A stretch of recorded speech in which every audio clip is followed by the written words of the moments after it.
Good day, everyone. This is Yolandi from the Bible in 1 Year, and today we will be spending some time in Exodus chapter 27.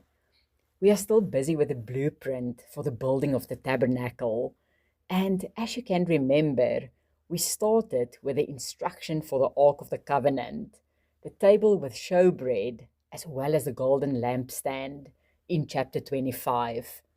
In chapter 26, we looked at the physical materials the tabernacle had to be built from, including the veil that separated the holy place from the Holy of Holies.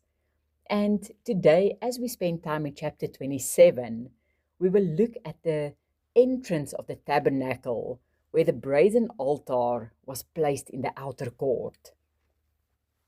Every element of the tabernacle is a representation of the good news of Jesus Christ. And as we work through the manufacturing specifications, I'm fascinated with the order of the instructions.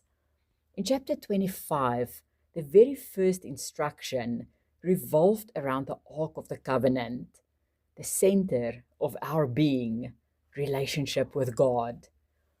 And as we look at today's instructions in chapter 27, we see that God first gave instruction for the brazen altar, representing sacrifice, the shadow of Jesus' work on the cross, before he gave instruction for the outer court to be covered in white linen, the shadow of the righteousness of Christ.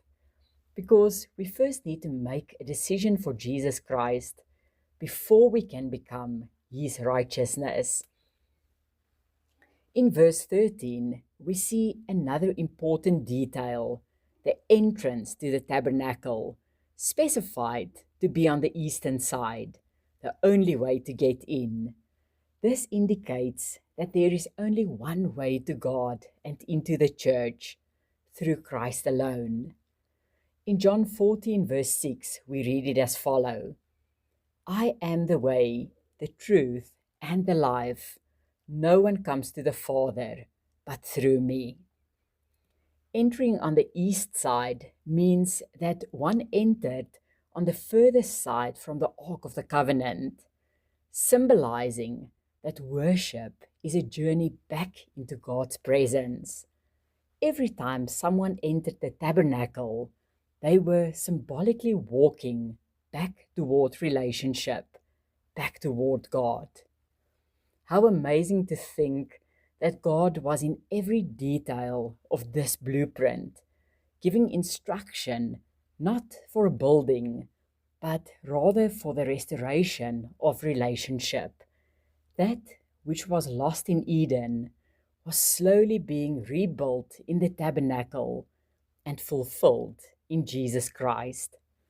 What a mighty and glorious God we serve. Enjoy today's reading and be blessed. Goodbye.